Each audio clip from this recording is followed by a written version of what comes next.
West Ham United welcome Carlos Sanchez to the London Stadium, or probably just the training ground as things stand today. He's a Colombian international with 80 plus caps, and probably if you go by what you've seen in the World Cup when Colombia played England, he is probably worthy of an Oscar for his acting and can probably dive a lot better than Tom Daley. But he is not coming as a first choice or even second choice. He's coming as a third choice centre defensive midfielder, we think, and it probably says more about Declan Rice than it does about Carlos Sanchez, because what I think this is a big endorsement of Pellegrini, that Declan Rice is going to fill that role as central defensive midfield. It's risk-free because the geezer has...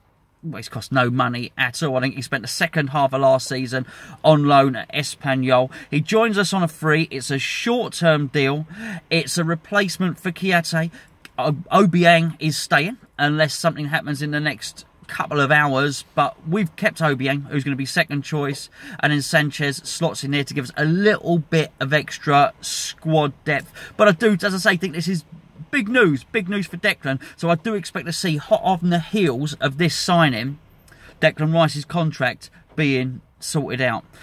Might not have lit up where at Villa Park when he played there for Aston Villa, played there for a couple of years, but we got to trust Pellegrini on this one. I do think he's obviously identified him as somebody that can fit into his style and the style he wants to play a lot more than Kiate could. So hopefully he can just move the ball quickly.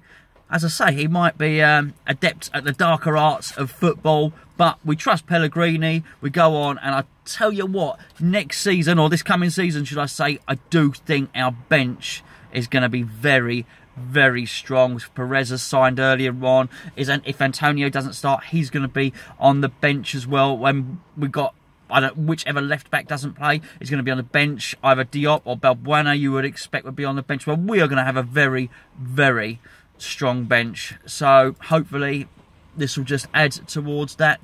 Bright times ahead. Stay tuned. We're back tomorrow. We have got the Liverpool preview coming up, probably about 8:30 live tomorrow night on the main channel. More stuff coming up on the second channel. Stay tuned. It's all about the kick-off as the season starts.